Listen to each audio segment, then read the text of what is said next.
Hey everybody, Bryan here, and I wanted to talk to you guys about some of the big changes that have happened here recently. Now, I don't know if you know, but there's been a lot of hoopla going on about some big changes in the real estate realm. Now, it was a big lawsuit and it resulted in us doing business a little differently, specifically in the case of buyers. Now, if you are currently a seller, as we've been doing it for years and years, typically the seller would pay both ends of the transaction. They would pay the selling broker and they would pay the buying broker. Well, after the recent lawsuit, that has now changed. So now sellers are not required to pay both sides of the commission, and they can still get listed on the multiple listing service or the MLS.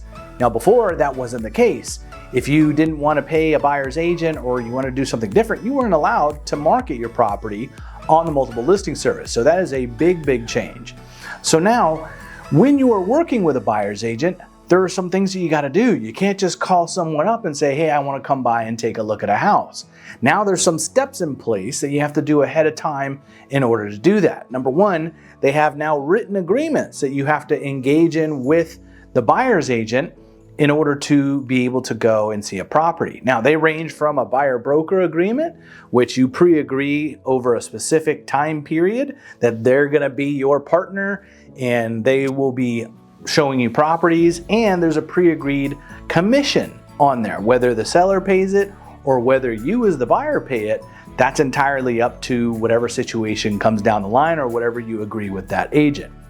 So things are just a little bit different now. Now you can do single showing agreements as well, which means you have to enter into an agreement with that agent, agree to pay them a certain number, and then they can show you the property. So it's a lot different than it was before. So now more than ever, buyer consultations or you meeting with your agent to kind of go over what it is you're looking for, how long you're going to be doing this is super important. So we're going to make some future videos. I'm going to go into further details about how all this works, but just know the game has changed. So you're going to see a lot of different processes, the way of doing things. It's good in one way that you're going to understand what you're getting into. Everything's going to be laid out in front of you and in writing. And the bad part is that it's going to take a little longer. There's no click of a button, we go do stuff. Now we got to kind of meet, we got to talk about stuff, sign documents, and all that good stuff. All right, so thanks for tuning in, and we'll be back again with another video on some educational stuff, but that's some big changes that came down the pipeline. And if you want to know more, feel free to give me a call.